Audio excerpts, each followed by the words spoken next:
यतो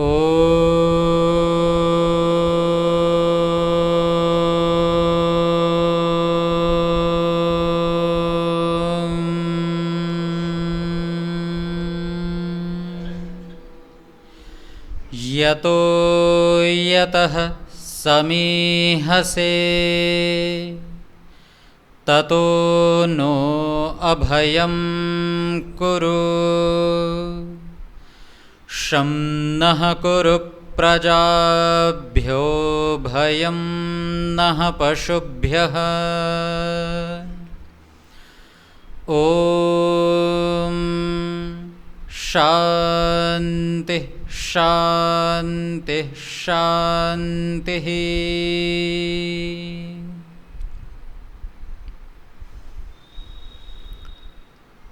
आर्य समाज कीर्तिनगर के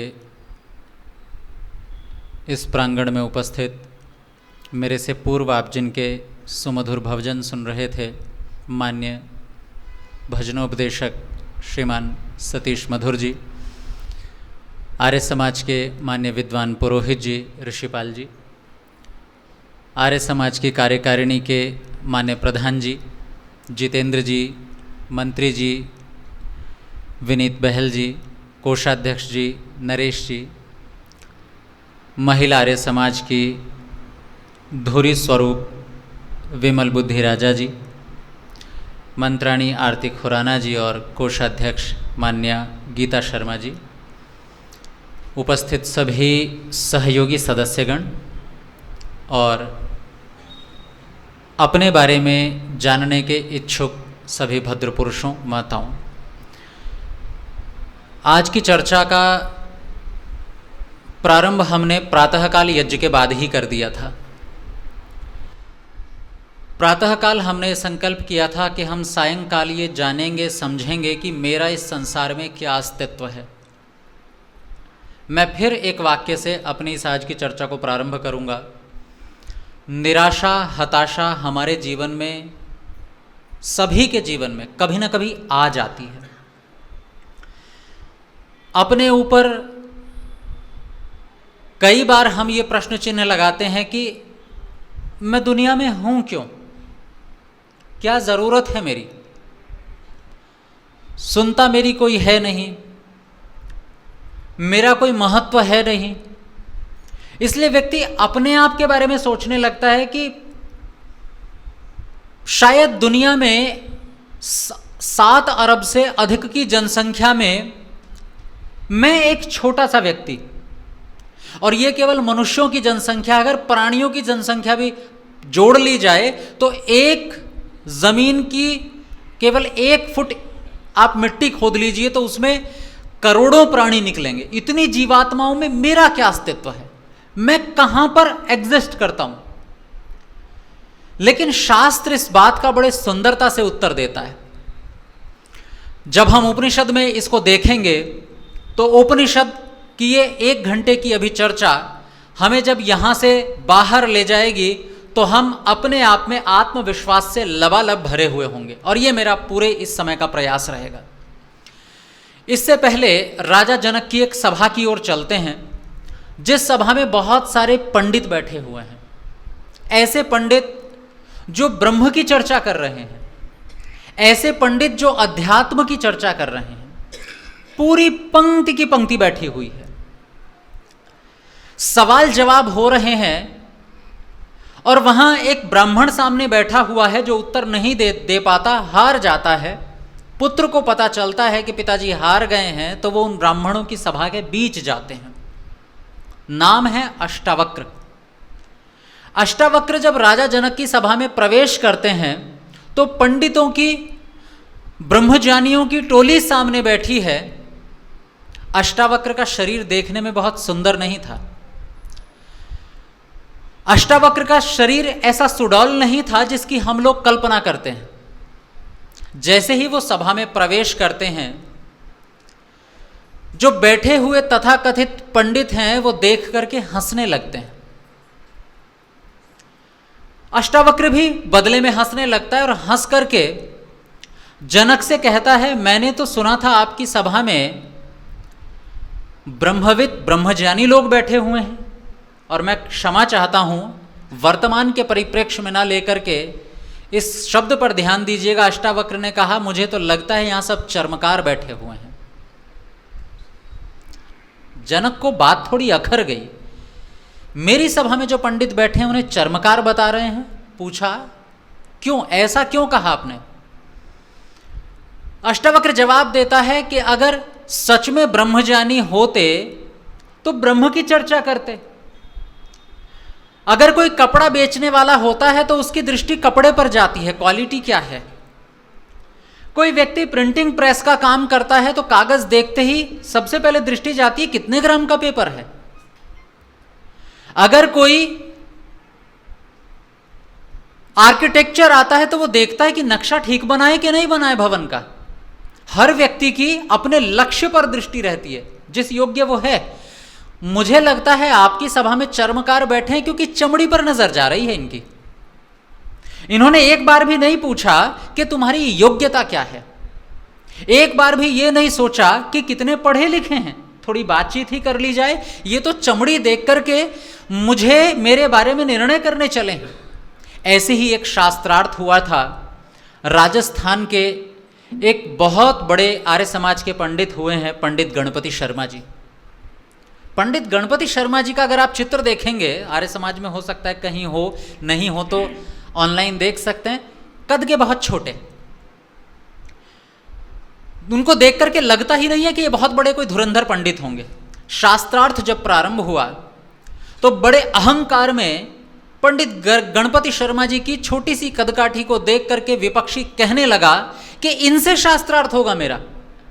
अरे इनके तो मैं हर एक वाक्य का खंडन करूंगा, हर एक वाक्य का। संकल्प तो कर गया कि हर एक वाक्य का खंडन करूंगा। अब आगे का रास्ता बहुत कठिन था। बैठ गए सभा में, जो मध्यस्थ थे उनसे पंडित गणपति शर्मा जी ने कहा कि मेरे विपक्षी ने, मेरे प्रतिपक्षी ने ये घोषणा की है कि ये मेरे हर वाक्य का खंडन करेंगे, और मैं पहली प्रतिज्ञा अपनी करता हूं, मैं पहला वाक्य बोलता हूं, सामने जो बैठे पंडित जी हैं वो अपने पिता के पुत्र हैं, खंडन करें इसका, करें विरोध इस बात का। मुंह से वाक्य नहीं निकला जवाब। वो इसलिए नहीं निकला क्योंकि आपने केवल चमड़ी देख करके, केवल शरीर की डींग डॉल को देख करके व्यक्ति के बारे में निर्णय निकालना शुरू कर दिया, कैसा होगा। इसलिए अष्टावक्र की भी यही शिकायत है कि आपने जिन पंडितों को बैठा रखा है वो कोई ब्रह्मज्ञानी तो नहीं लगते, कोई बहुत बड़े पहुंचे हुए नहीं लगते, आत्मा तक तो इनकी पहुंच है ही नहीं, चमड़ी तक रुक जाते हैं। हमें भी वैसा ही बनना है। अष्टावक्र जिस तरफ संकेत कर रहे हैं कि हमें अपनी आत्मा पर ध्यान रखना है, अंदर से, भीतर से हम कैसे हैं, तब अपने ऊपर एक विश्वास जन्म लेगा। मैं आप लोगों की तरफ से ही एक बात कहता हूं। कभी जगजीत सिंह की गजल सुनकर के लगा है जिसमें वो कहते हैं, ये दौलत भी ले लो, ये शोहरत भी ले लो, भले छीन लो मुझसे मेरी जवानी, मगर मुझको लौटा दो बचपन का सावन, वो कागज की कश्ती, वो बारिश का पानी। लगा है कि कभी बचपन दोबारा मिल जाए तो कितना अच्छा हो। मनुष्य का एक स्वभाव है, उसके पास जो है वो व्यर्थ है और जो नहीं है वो बड़ा कीमती है। चाहे उसके पास करोड़ों की संपत्ति हो, वो सब बेकार, और जो नहीं है उसके लिए दर दर भटकता फिरता है। हमारे पास कितने सुख सुविधाएं हैं, अच्छी है ना, और इन सुख सुविधाओं को हमने किसे दांव पर लगा करके कमाया है। हो सकता है घर के आंगन में कोई पेड़ खड़ा हो तो उसे काट करके हमने एक भवन बनाया हो, लेकिन जो है वो बेकार हो जाता है। फिर ऐसे ही पेड़ों की तलाश में, पहाड़ों की तलाश में, बहती हुई नदियों की तलाश में लाखों खर्च करके किसी रिजॉर्ट में जाकर के 7-8 दिन बिताते रहते हैं। अब वो मिल गया तो अब फिर घर चाहिए। जो नहीं है वो बड़ा कीमती, और जो है वो व्यर्थ हो जाता है, बेकार हो जाता है। इसीलिए हम कई बार मन ही मन कल्पनाएं भी करते हैं। एक छोटा सा गीत है, पंख होते तो उड़ाती रे। इच्छा तो हमारी भी होती है ना कि हम भी कोई पक्षी होते तो कभी इस डाल से उस डाल बैठते, बड़े स्वतंत्र होते। मनुष्य के पास जो है वो उसे अच्छा नहीं लगता, और उसे लगता है कि मैं ही दुनिया में सबसे बेकार हूं। मुझसे अच्छा तो ये चिड़िया है, अपनी मर्जी से कहीं भी बैठ जाती है। मुझसे अच्छे तो ये बच्चे हैं, मुझसे अच्छा हर कोई है, बस मैं बेकार हूं। लेकिन इस नजरिए को बदल करके यहां से उठिएगा। शास्त्र कहता है मैं जो आर्य समाज को जानते हैं, मानते हैं, वो जानते होंगे हमारा सिद्धांत तो है त्रैतवाद का सिद्धांत। त्रैतवाद मतलब दुनिया में तीन चीजें हैं, ईश्वर, जीव और प्रकृति। ईश्वर, जीव और प्रकृति अर्थात हम और आप, हम आत्माएं हैं, जीव हैं। हम जिस भवन के नीचे बैठे हैं ये पेड़ पौधे ये सब प्रकृति हैं और इन सबको बनाने वाला परमेश्वर है।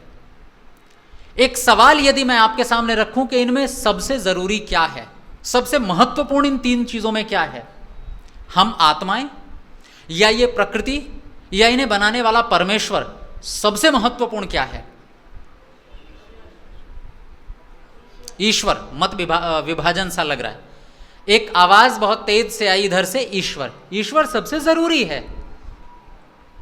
और अगर मैं कहूं ना, एक उत्तर आया है कि तीनों जरूरी हैं। इनमें सबसे जरूरी कौन सा, एक को चुन लीजिए।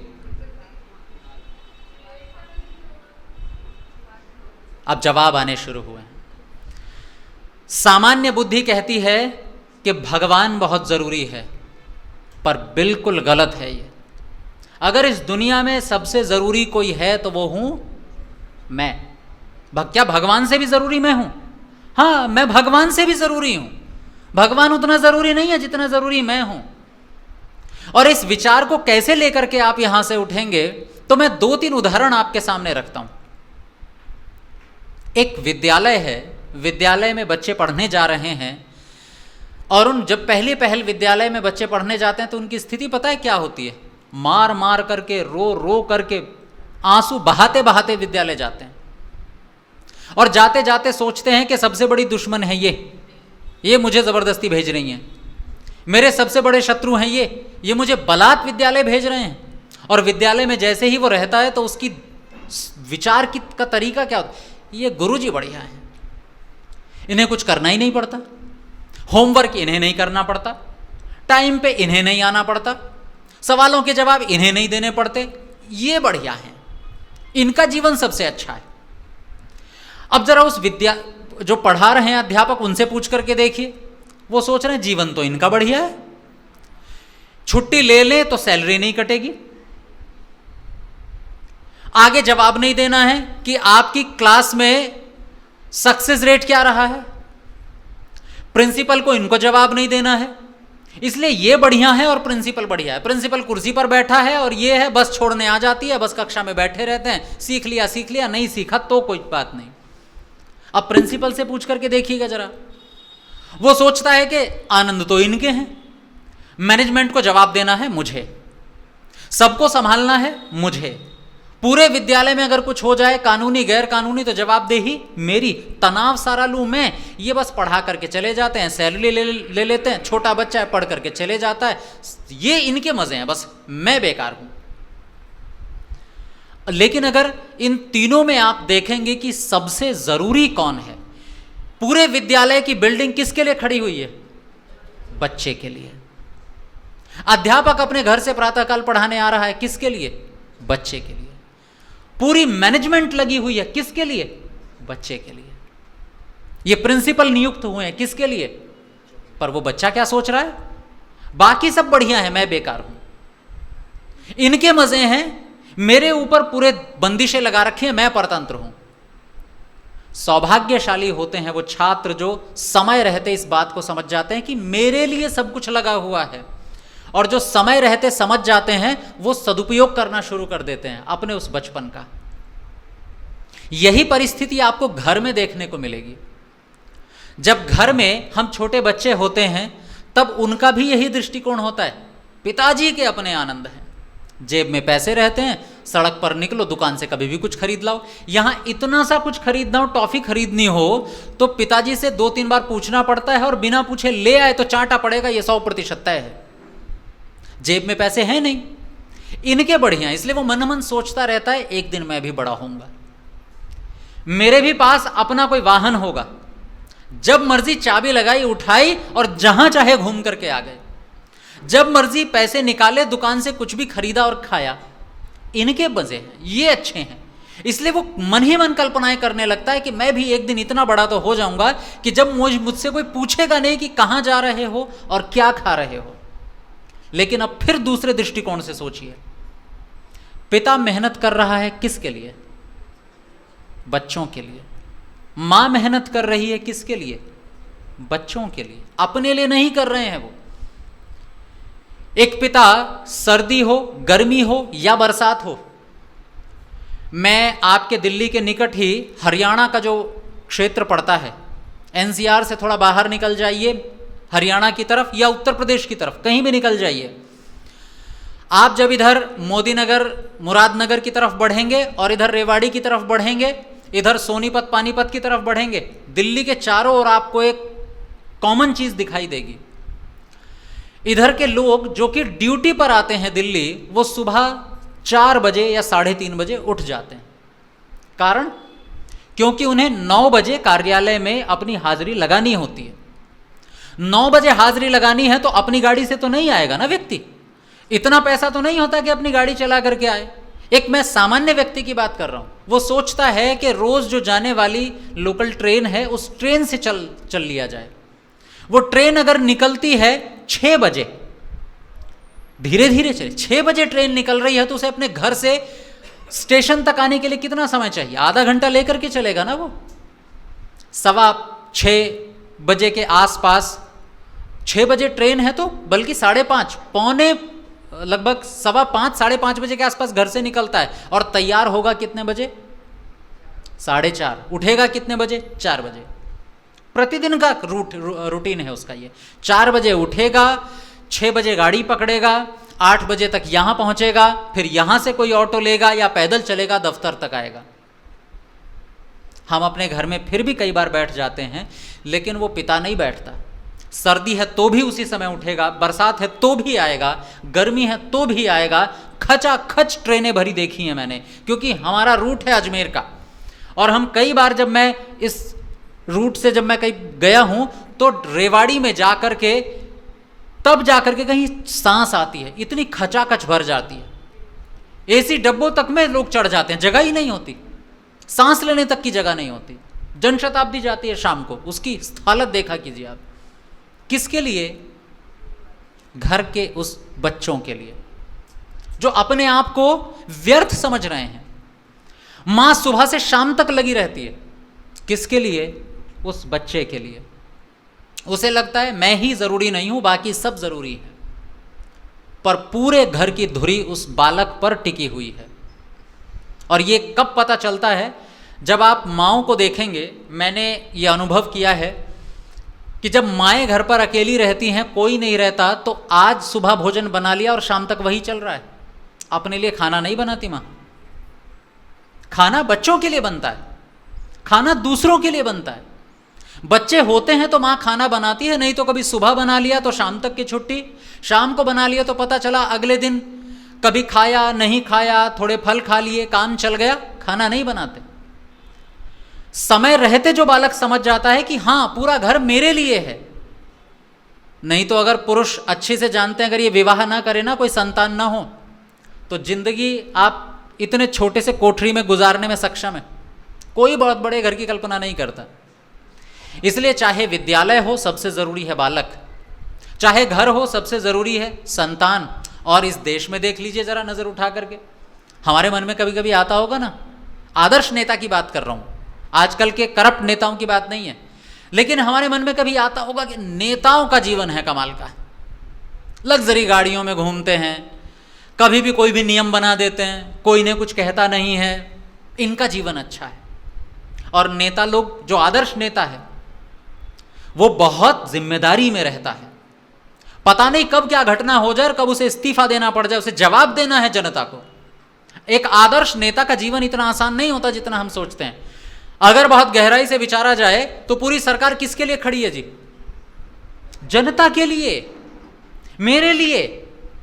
ये पूरा तंत्र, ये पूरे मंत्रालय काम कर रहे हैं किसके लिए? जनता के लिए, मेरे लिए, मैं जरूरी हूं।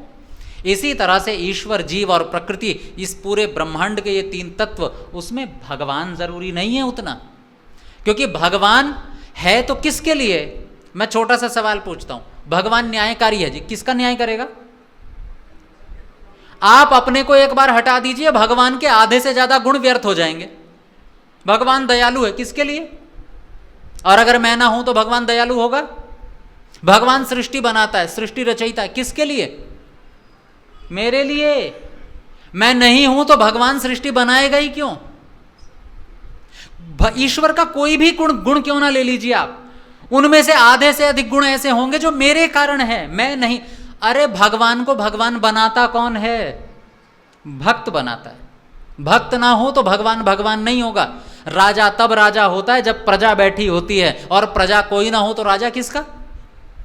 इसलिए परमेश्वर है, लेकिन वो मेरे लिए है। ऐसे ही ये प्रकृति पूरी की पूरी बनी तो किसके लिए? मेरे लिए बनी है, आपके लिए बनी है।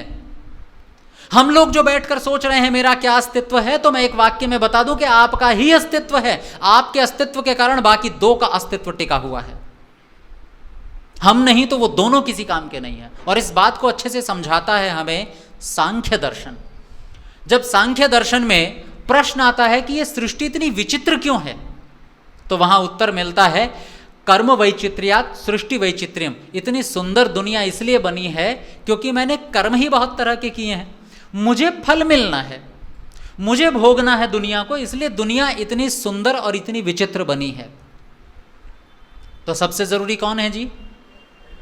मैं हूं। चलो उपनिषद का एक सुंदर सा प्रकरण सुनाता हूं आपको। मेरे वाक्यों से न सही, पर आचार्य याज्ञवल्क्य के वाक्यों से आपको यह बात अच्छे से समझ में आ जाएगी। जब याज्ञवल्क्य बड़ी आयु के हो गए और उन्हें वानप्रस्थ लेने की इच्छा हुई, बृहदारण्यक उपनिषद का प्रकरण है, उन्होंने अपनी पत्नी मैत्रेयी से कहा कि मैत्रेयी, अब ब्रह्म प्राप्ति के लिए जंगल में चला जाए, तुम्हारी इच्छा हो तो साथ रहो, न इच्छा हो तो यहीं रहो। मैं तो चला। मैत्रेयी पूछती है, ब्रह्म को पाने के लिए जा रहे हो, यहां क्या आपत्ति है? आपको जैसा वातावरण चाहिए वैसा मिलेगा, जैसा भोजन चाहिए वैसा मिलेगा। आपको यदि मुझसे कोई बाधा हो तो उसकी भी आवश्यकता नहीं होगी, एकांत में रहना और जो साधना करते रहना हो करते रहना। भगवान की खोज के लिए कि भगवान से कुछ मिल जाएगा, भगवान को पा लेंगे तो कुछ हो जाएगा, इसके लिए जा रहे हो तो भगवान तो सब जगह है ना। आचार्य याज्ञवल्क्य थोड़ा रुकते हैं और मैत्रेयी के सवाल को सुनकर के मैत्रेयी की शंका का समाधान करते हैं। उनके मन में एक जवाब आता है, और जो वो पंक्ति कहते हैं याद कर लीजिए। वो कहते हैं, न तो पत्युः कामाय पतिः प्रियो भवति, आत्मनस्तु कामाय पतिः प्रियो भवति।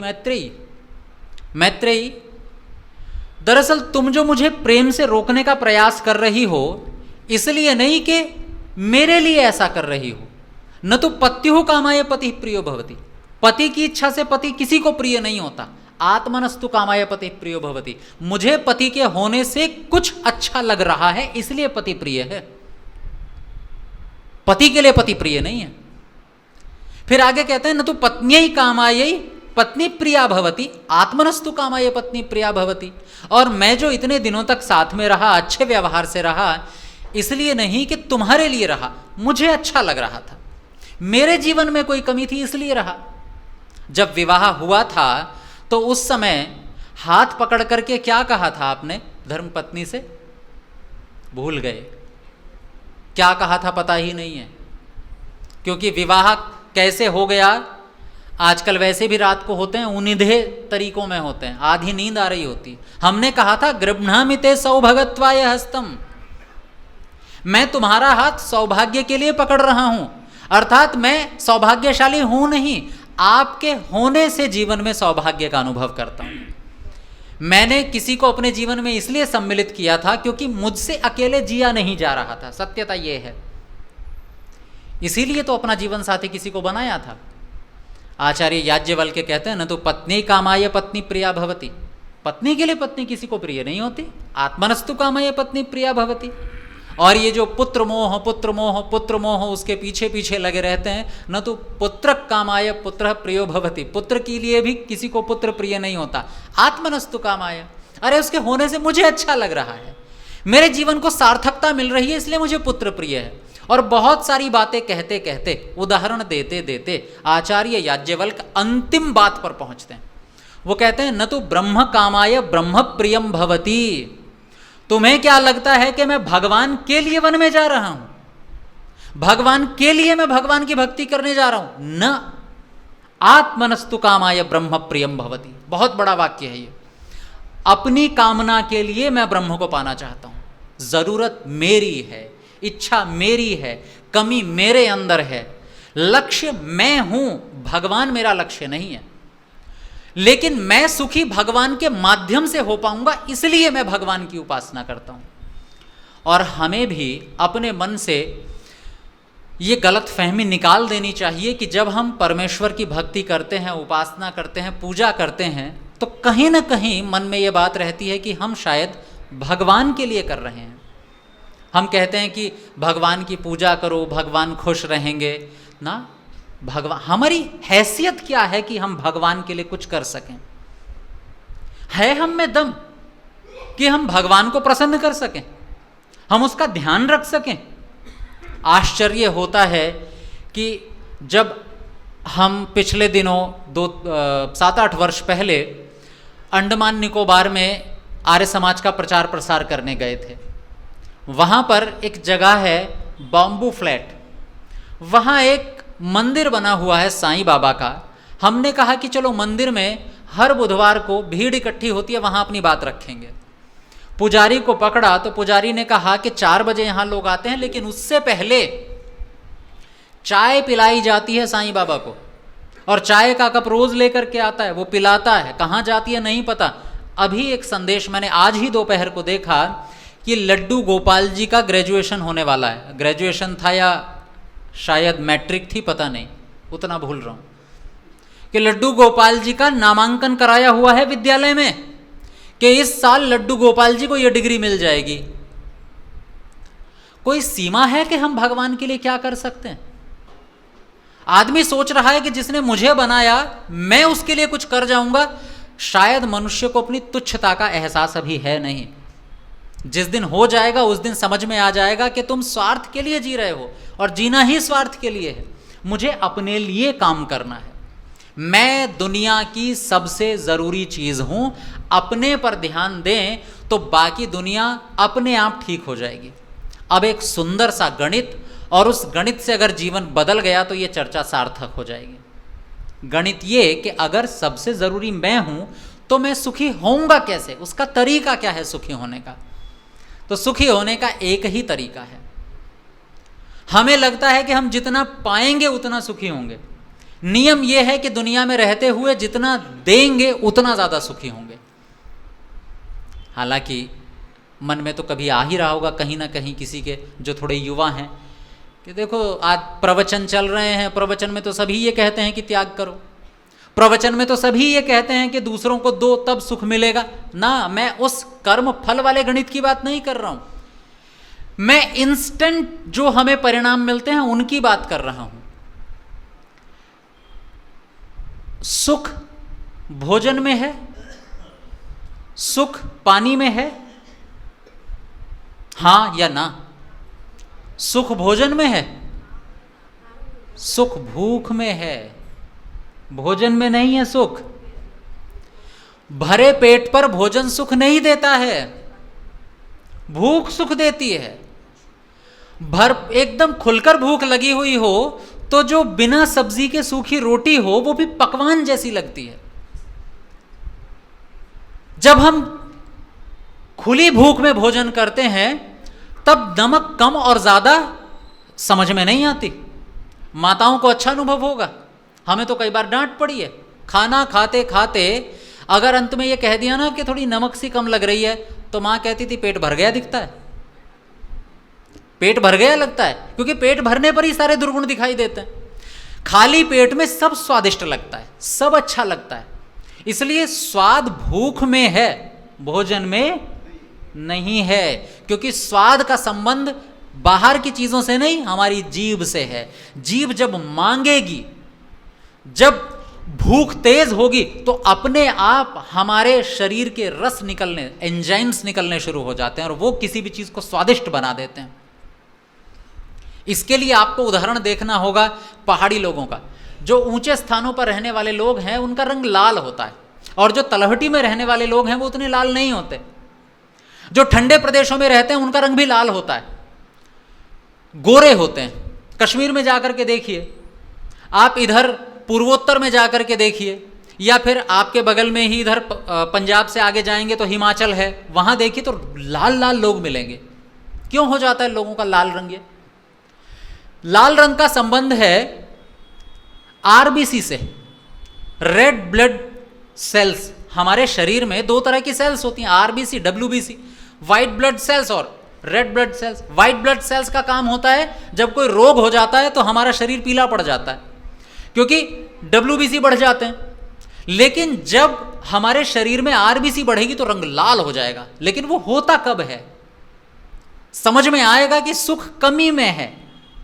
बहुत ज्यादा मिलने पर हम सुख अनुभव नहीं करते। जो पहाड़ों पर रहने वाले लोग हैं, ऊंचाई पर ऑक्सीजन कम होती है। ऑक्सीजन कम होती है तो हमारे शरीर को भी ऑक्सीजन कम मिलती है। जैसे ही हम सांस लेते हैं, फेफड़ों में हवा जाती है और हमारी बॉडी को पता चलता है कि ऑक्सीजन तो कम है इसमें से। ऑक्सीजन फेफड़ों में से निकालने का काम कौन करते हैं? आरबीसी। शरीर को पता चला कि जो सांस आ रही है उसमें ऑक्सीजन बहुत कम है, तो जितनी ऑक्सीजन है बस समेट ली जाए सारी की सारी, वापस ना जाए सांस के साथ में। तो शरीर आरबीसी बढ़ा देता है, तो एक एक कतरा ऑक्सीजन का निचोड़ लेता है शरीर। तो वो आरबीसी बढ़ी हुई है दरअसल शरीर में, इसलिए लाल होता है चेहरा। जब चीज कम होती है ना, तो हम उसमें से एक एक कतरा निचोड़ने का प्रयास करते हैं, और तब अपने आप हमारे शरीर में स्वस्थता बढ़ जाती है। सुख भूख में है। इसलिए मैं तो कई बार कहता हूं, जितनी मेहनत हम रोटी कमाने के लिए करते हैं ना, उससे आधी मेहनत भूख कमाने के लिए भी करनी चाहिए। जितनी मेहनत हम पानी के लिए करते हैं, उससे आधी मेहनत प्यास के लिए भी करनी चाहिए। आपको याद है वो दिन कि जब कितने दिन हो गए होंगे, कल्पना कीजिए कितने साल हो गए होंगे, जब भरपूर तेज प्यास लगी है और बस पानी मिल गया, ऊँख लगाई और ऐसा लगा कि अमृत पी रहे हो। शहर में रहते हुए कहाँ नसीब होता है। शहर में बैठे हुए तो हम जब ऑफिस जाते हैं तो डेस्क पर एक पानी का गिलास रखा होता है, टाइम के हिसाब से पानी पीते हैं। टाइम हो गया तो पानी पी लो, टाइम हो गया तो खाना खा लो। प्यास में तो पानी पिए हुए बहुत दिन हो गए होंगे। प्यास में पानी पीता है खेत में काम करने वाला किसान। जब उसे थोड़ा सा पानी मिलता है और उस पानी में लगता है उसको कि अमृत तो यही है, तब पानी का आनंद है। ऐसे ही हमें क्या लगता है? नींद में आनंद है ना, आनंद है थकान में। कौन सा वो दिन है जब आपको ऐसी नींद आई हो कि सुबह उठ करके लगा वो 5 मिनट और आ जाए ऐसी नींद, बस केवल 5 मिनट। कितने दिन हो गए ऐसी नींद सोए हुए? उन्हें रोज होता है। उसके लिए थकना पड़ता है, थकाना पड़ता है, अपने शरीर को थकाना पड़ता है, अपने मन को, तब जाकर के वो नींद आती है। कहीं थकान में सुख है, नींद में सुख नहीं है। और ये भूख, ये प्यास, ये थकान क्या बताती हैं कि हमने कुछ खर्च किया है। सुख खर्च करने में है, तब जाकर के थोड़ा भी मिलेगा तो हम सुखी हो जाएंगे।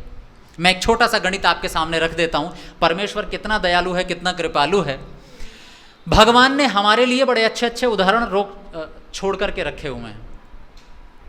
हम सब ये चाहते हैं कि हम इतने सुख में मगन हो जाएं कि दुख आए भी ना जरा सा भी, तो उसके लिए हम सोचते हैं कि साधना कर लें, हो सकता है हमारी समाधि लग जाए। कैसा सुख मिलता होगा समाधि में, कैसा सुख मिलता होगा मोक्ष में, परमात्मा से मिल करके। तो उसके लिए शास्त्र कहता है समाधि सुषुप्ति मोक्षेषु ब्रह्मरूपता। वो कहते हैं अगर आपको सुख का आनंद लेना है ना कभी, तो गहरी नींद सोइए। ऐसी नींद के प्रातः काल उठ करके लगे कि अब दोबारा सोना है। प्रातः काल उठ करके लगे कि बस 5 मिनट और मिल जाएं ऐसे। तो शास्त्र कहता है बिल्कुल ऐसा ही सुख होता है परमेश्वर का सुख, समाधि का सुख, जिसमें दुख का लेश मात्र नहीं होता। अच्छा एक बात सोचिए, ये सुख आपको कुछ पा करके मिला या कुछ छोड़ करके मिला? कैसे मिला? छोड़ करके मिला है। गहरी नींद में क्या होता है आपके पास? मैं अगर आपके सामने कुछ विकल्प रखूं कि आपको गहरी नींद आ रही है और कोई आपको उठा करके कहे कि आपके मनपसंद भोजन बना है, खा लो, तो क्या कहोगे? सोने दो भाई। बड़ी मुश्किलों से तो नींद आती है। गहरी नींद आ रही है और कोई कहे कि तुम्हारे लिए कपड़े खरीद करके लाए थे, जरा पहन करके तो देखो। पहनोगे नींद से उठ करके? सोने दो भाई, अभी बाद में पहनेंगे। सोचिए, कपड़े, भोजन आप सब छोड़ने को तैयार हैं केवल एक नींद के लिए। और नींद का मतलब क्या है? नींद का मतलब ही है कि सब कुछ छोड़ दिया है हमने। अपना जो हम देख रहे थे वो इंद्रियां तक छोड़ दी, कपड़े जिनको खरीद करके लाए थे वो तक छोड़ दिए, जो रंग रोगन करवाया था, डिजाइन बनवाए थे छतों पर, वो सबको देखना छोड़ दिया, जो बढ़िया सा गद्दा बिछा हुआ है, चादर बिछी, उसका अनुभव भी छोड़ दिया। तब तो वो आनंद आया ना। आनंद छोड़ने में है, पाने में आनंद नहीं है। गणित है दुनिया का ये। जितना जितना छोड़ते जाएंगे आनंद उतना उतना बढ़ता जाएगा। त्याग का सुख कोई कोई भोग पाता है, हर कोई नहीं भोग पाता। और इस त्याग के सुख को भोगने के लिए गृहस्थ से अच्छा इस गणित को और कोई नहीं समझ सकता। गृहस्थ इसको ज्यादा अच्छे से समझ पाते हैं क्योंकि वो त्याग का हर क्षण अनुभव करते हैं। जब हम विवाह के बंधन में बंधते हैं तो हम एक संकल्प करते हैं एक दूसरे से। क्या संकल्प करते हैं वो? तब हम कहते हैं एक दूसरे से 7 संकल्प लेते हुए सबसे पहले एक कदम बढ़ाते हैं, और एक कदम बढ़ा करके हम कहते हैं ईशे एकपदी भव। फिर हम कहते हैं दूसरा पैर बढ़ा करके ऊर्जे द्विपदी भव। तीसरा कदम बढ़ा करके कहते हैं रायस पोषाय त्रिपदी भव। ऐसे करते करते 7 कदम बढ़ाते हैं। आप में से किसी को याद है ये 7 संकल्प? नहीं है याद।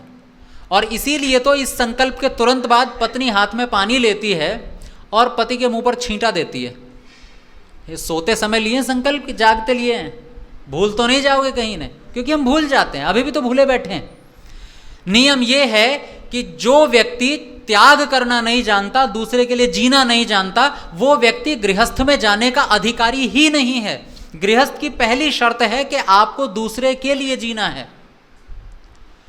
गृहस्थ की पहली शर्त है, पति कहता है पत्नी से ईशे एकपदी भव, मैं आज के बाद तुम्हारे लिए अन्न की कमी नहीं होने दूंगा। तुम्हारे लिए, अपने लिए नहीं। गणित यही है कि सुख चाहिए हमें, लेकिन मिलेगा तब जब हम दूसरे को देंगे, दूसरे को बांटेंगे। कल्पना कीजिए आपके यहां कोई शादी है, विवाह है, आप कपड़ा खरीद करके लाए और बहुत अच्छा कपड़ा लग रहा है और आपकी बहन को कपड़ा पसंद आ गया, साड़ी आपकी बहन को पसंद आ गई और उसने जब पहन करके देखा ये तो मुझ पर बड़ी अच्छी लग रही है। अब आधा घंटा इस बात में निकलेगा ये सिद्ध करने में कि नहीं नहीं तुम पर अच्छी नहीं लग रही है, अरे ये तो यूं ही बस मैं ले आई हूं, बहुत सस्ती है, तुम पर दूसरी अच्छी लगेगी। ये बेकार है, किसी तरह छोड़े ही इसको। तो हम अपना 15-20 मिनट समय इस बात को समझाने में निकाल देते हैं कि नहीं तुम पर अच्छी नहीं लग रही है, ये बेकार है, ये तो अच्छा कपड़ा थोड़ी है, क्वालिटी अच्छी नहीं है, सस्ता सा है। लेकिन एक दूसरा तरीका है जीवन जीने का। एक बार श्वास भरो और श्वास भर करके कह दो कि तुम्हें पसंद है ना, ले लो। मैं निश्चित दावे से कहता हूं, शास्त्र दावे से कहता है कि वो पूरे विवाह में 4-5 घंटे आप ऐसे उत्साह में भरे हुए घूमते रहेंगे बस उसे देखते हुए कि वो प्रसन्न है। हमारे गुरुजी एक उदाहरण दिया करते थे, त्याग में कितना सुख है।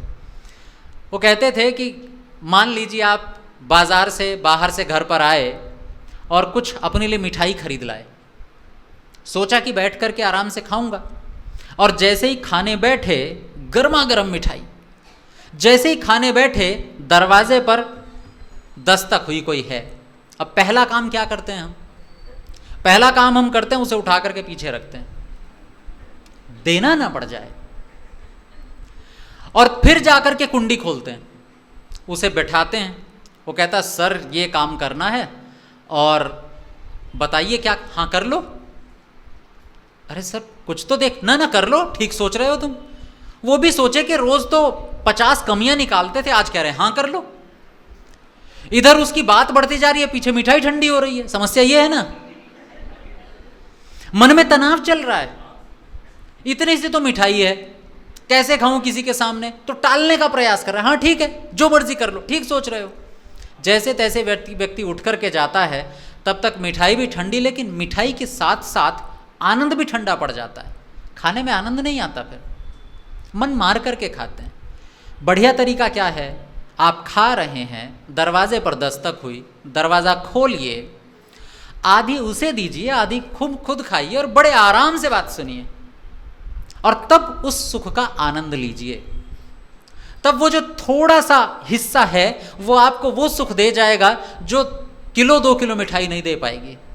ये होता है बांट करके खाने का सुख, दूसरे को दे करके उपभोग करने का सुख।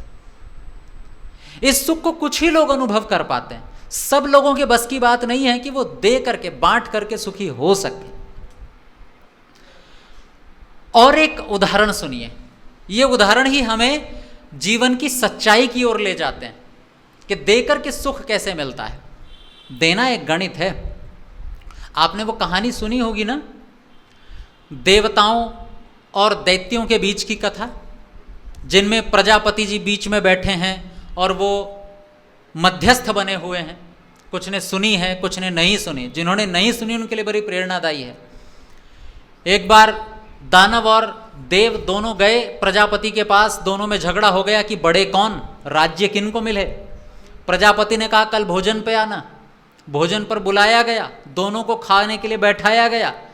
दैत्यों ने कहा पहले हम खाएंगे। तो वो कहानी है ना, उसमें बड़े बड़े बांस बांध दिए जाते हैं हाथ में, आगे चम्मच बांध दी जाती है, सुनी होगी कि खाओ अब। दैत्यों ने कहा मजाक कर रहे हो, अरे नहीं खिलाना था तो बुलाते ही नहीं भोजन पर, ऐसे कौन खाता है बताओ, हाथ ही नहीं जा रहा है। प्रजापति ने कहा खाना तो ऐसे ही पड़ेगा। तो उठाई चम्मच, जैसे तैसे ऊपर को डाला, आधा कान पे गिरा, आधा इस कान पे गिरा, थोड़ा सा यहाँ गिरा, जैसे तैसे 2-4 दाने मुंह में गए और बेइज्जती सी अनुभव करते हुए पूरा सना हुआ भोजन से मुंह और उठ गए। फिर देवताओं की बारी आई कि अब तुम खा लो। समस्या उनके सामने भी है कि हाथों में बड़े बड़े चम्मच बंधे हुए हैं। इन चम्मचों के रहते भोजन करें तो कैसे करें। पर शर्त तो यही है, जैसे ही चम्मच में भोजन उठाया, अपने मुंह तक नहीं जा रहा, पर अपने मुंह तक लाते लाते पता चला कि दूसरे के मुंह तक तो जा रहा है। अरे मैं ही तो नहीं खा पाऊंगा, दूसरा तो खा लेगा, तो दूसरे को खिला दिया। दूसरे को भी समझ में आ गई, उसने पहले को खिला दिया और भरपेट भोजन खा करके उठे। अब गुस्से में बैठे हुए दैत्यों ने कहा कि प्रजापति अब तो बताइए कि बड़े कौन, राज्य किनको मिलेगा। बोले अब तक बात समझ में नहीं आई। जिसे खाने का सलीका नहीं आया उसे जीने का सलीका कैसे आ जाएगा। नियम यही है जीने का कि पहले दूसरे को देना है, फिर खुद उपभोग करना है। आनंद तभी है, रस तभी आता है। माताओं से पूछ करके देखिए कि जब वो भोजन करवाती हैं तो उनके चेहरे को कभी देखा कीजिए आप। ये नोट करने की चीजें होती हैं। सुख हमारे चारों तरफ बिखरा पड़ा है, पर हम अपनी ही एक धुन में चले हुए हैं। एक बार चेहरे पर देखिए, वो खिलाते समय एक एक रोटी परोसते हुए देखती है कि हम कितना स्वाद में खा रहे हैं उसे। और मैं तो कहता हूं कि जब भी कोई हमें प्यार से भोजन खिलाए ना, तो उसका धन्यवाद जरूर कीजिए। बिना धन्यवाद के कभी भोजन मत खाइएगा। हमारे गुरुजी कहा करते थे कि भोजन अगर बना है, खा रहे हो, तो धन्यवाद अवश्य बोलिए। भले ही घर में भोजन क्यों ना बन रहा हो, पत्नी ने क्यों ना बनाया हो, भले ही पत्नी के लिए पति ने कुछ क्यों ना बनाया हो, धन्यवाद जरूर कीजिए। क्योंकि ये अकेली ऐसी चीज है जो व्यक्ति के किए हुए को महत्व देती है। तुमने मेरे लिए कुछ किया है, धन्यवाद बहुत जरूरी होता है। हालांकि कई बार वो धन्यवाद उल्टा भी पड़ जाता है। मेरे साथ हुआ है ऐसा। दिल्ली में ग्रेटर कैलाश जी के पार्ट 2 में मैं एक बार गया हुआ था। 3 सालों तक लगातार वहाँ कार्यक्रम के लिए गए। तो वहाँ एक बड़ी सज्जन सुशील सी महिला, जिनका अपना विद्यालय भी चलता है, वो मुझे अब ऑनलाइन ना सुन रही हूँ कहीं, वो ले गई भोजन के लिए और उन्होंने अच्छे से भोजन करवाया और फिर अचार मेरे सामने रख दिया।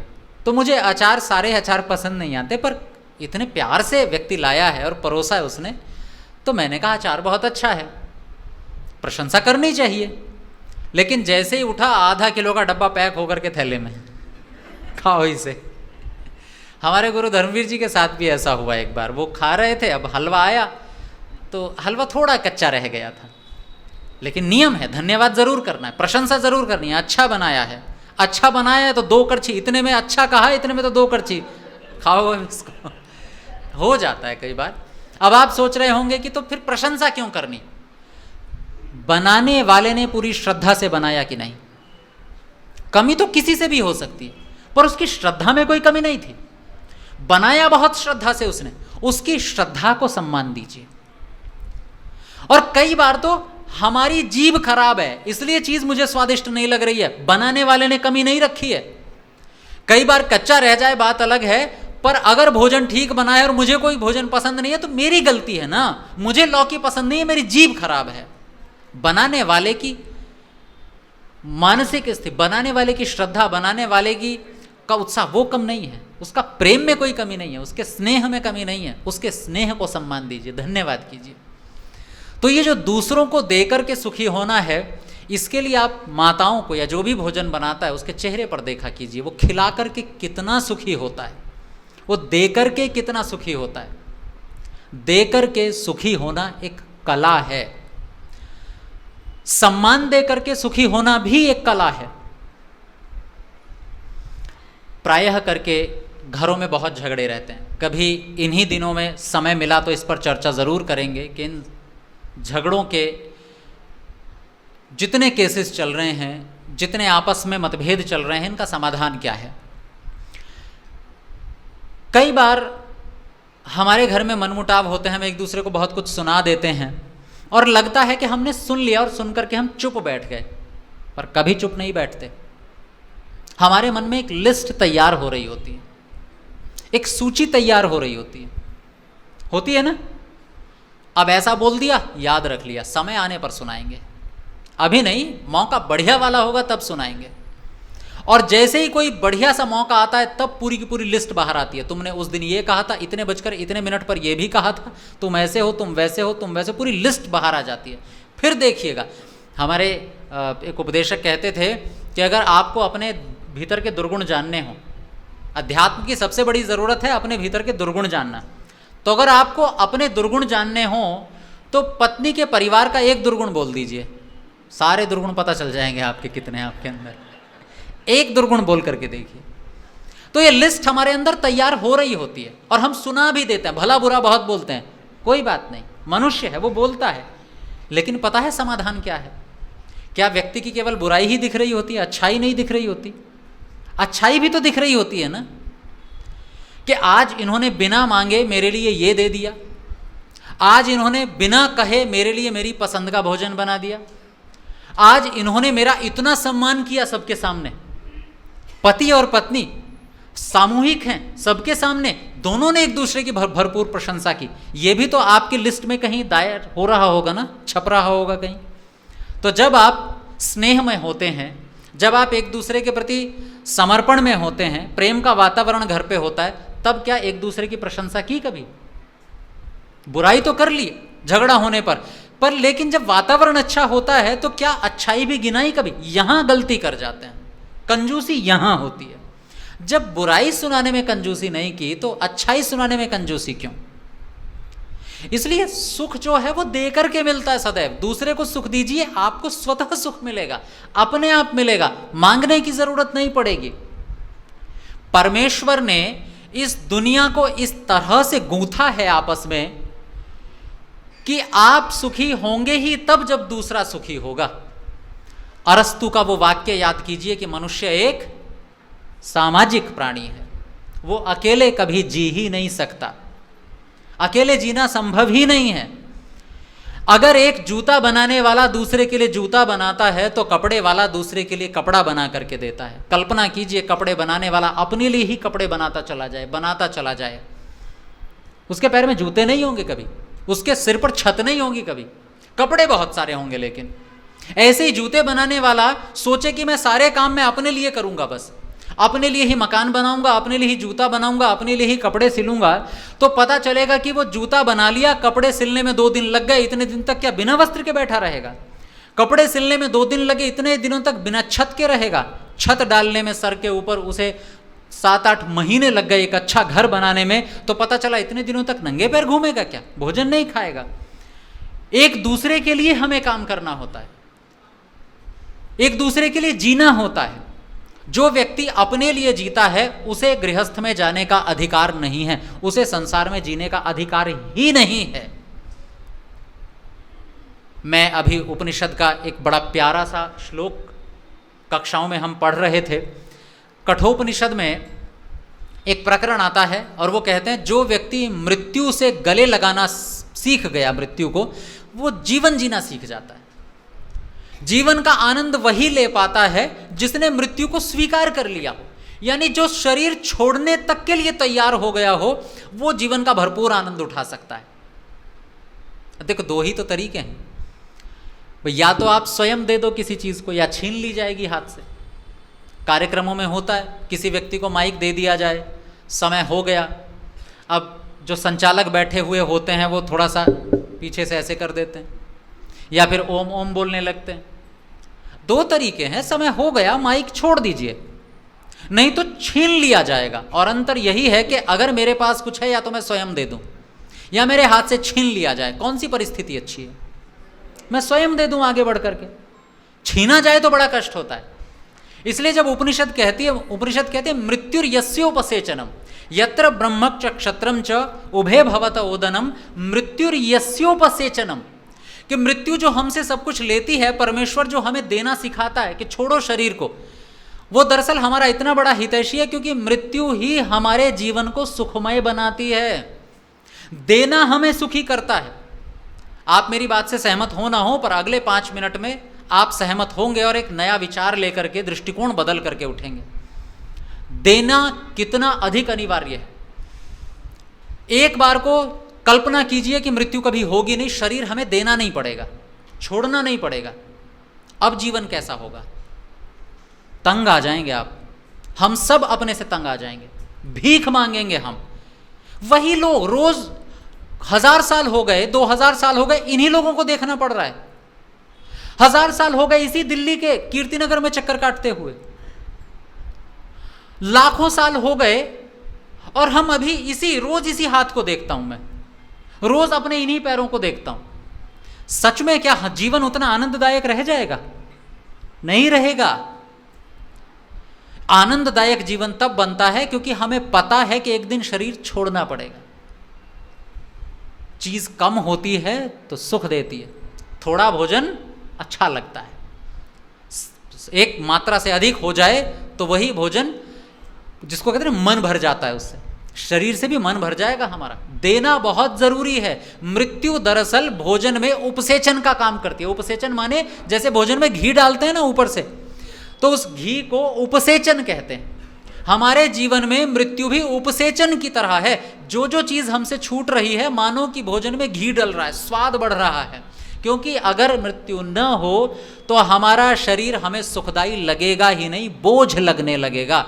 जीवन इसलिए सुखमय है क्योंकि सीमित है, लिमिटेड है, छूट करके नया मिलेगा। एक बार किसी ने मुझसे प्रश्न पूछा कि जी ये बताइए, अगले जन्म में हमें अपना पुराना कुछ याद क्यों नहीं रहता? याद रहना चाहिए ना। और डॉक्टर धर्मवीर जी की एक पुस्तक है मृत्यु सूक्त, आप में से होंगी किन्हीं के पास, नहीं हो तो मंगवाइएगा। उस मृत्यु सूक्त में जो भूमिका लिखी, तो उसमें मैंने इस बात को लिखा कि अगले जन्म में हमें याद क्यों नहीं रहता, और याद नहीं ही रहना चाहिए। हम अपने इस जीवन से ना तंग हो जाते हैं। किसी को दुश्मन बना लिया, किसी को मित्र बना लिया, किसी के साथ अच्छा व्यवहार नहीं है, तो हम अपने इस जीवन से बहुत तंग हो जाते हैं, मन भर जाता है इस जीवन से। ठीक वैसे ही जैसे कोई चित्रकार चित्र बनाना शुरू कर दे और वो कोरे कागज पर रंग बिखेरे, पर लगे कि गलत रंग आ गए हैं। अब वो क्या करता है? वो उसे हटा करके फेंकता है और नया एक पेपर लगाता है, नया कैनवास पर कुछ नया बनाना शुरू करता है। अगर हमें अगला जन्म मिल रहा है तो नए संस्कार, नए मित्र, नए तरीके से पेंटिंग करने की इच्छा होगी ना। और कोई आपको उठा करके फिर वही पुराना कागज दे दे, अब इस पर बनाओ, मन खिन्न हो जाएगा। अगर हमारे मृत्यु के बाद एक नया शरीर मिला है तो उसमें संस्कार पुराने रहेंगे, तो फिर वो तो रंगीन बिखरे हुए रंगों जैसा ही कागज हो जाएगा। जीवन बहुत बेकार सा लगने लगेगा। वही दुश्मन जो पहले थे वही दिखाई दे रहे हैं, वही मित्र जो पहले थे वही दिखाई दे रहे हैं, वही संस्कार जिनसे मैं तंग आ चुका था, अपने संस्कारों से पीछा नहीं छुड़ा पा रहा था, धूम्रपान की आदत पड़ गई थी, अब भी पड़ी हुई है, कब छूटेगा ये सब? तो इसलिए परमेश्वर एक फ्रेश शरीर देता है, फ्रेश मन, बिल्कुल कोई याद नहीं। आप स्वतंत्र हैं, नए संस्कार बनाइए। आप स्वतंत्र हैं, नए लोगों को मित्र बनाइए, नए सिरे से अपना जीवन शुरू कीजिए, नए सिरे से चित्रकारी कीजिए। इसलिए परमेश्वर बड़ा दयालु है। जो कुछ हमसे छीना जा रहा है, जो कुछ हमसे लिया जा रहा है, वो दरअसल हमारे अहित के लिए नहीं है, छोड़ना बड़ा सुखदाई है, समय रहते छोड़ दिया तो सुख, नहीं छोड़ा तो छीन लिया जाएगा, और छीनना बड़ा कष्टदायी होगा। इसलिए अगर सुखी रहना है तो पहला नियम, स्वार्थी बनिए, आत्मा को पहचानिए, ये सोच लीजिए कि हम भगवान के लिए कुछ नहीं कर रहे, जो कुछ कर रहे हैं वो अपने लिए कर रहे हैं। और दूसरा नियम, अगर अपने लिए कुछ करना है तो दूसरे के लिए करना पड़ेगा, आगे घूम फिर कर वहीं। अगर अपने लिए कुछ करना है तो दूसरे के लिए करना पड़ेगा, हमें अपने आप सुख मिलेगा। लेकिन लक्ष्य ये पता होना चाहिए कि कर अपने लिए रहे हैं, दूसरों पर कोई उपकार नहीं कर रहे हैं, दूसरों पर कोई हम एहसान नहीं कर रहे हैं, ये सब स्वार्थ के लिए है। ऐसा एक दृष्टिकोण लेकर के हम यहाँ से उठेंगे तो जीवन अधिक सुखदायी लगने लगेगा, जीवन अधिक सार्थक लगने लगेगा। अगर इस चर्चा से आपको कुछ लाभ मिला हो तो ये 1 घंटा मैं सार्थक समझता हूँ। आप सबका बहुत बहुत धन्यवाद, आभार। कल पुनः एक नए विचार के साथ, नए दृष्टिकोण के साथ उपस्थित होंगे। धन्यवाद।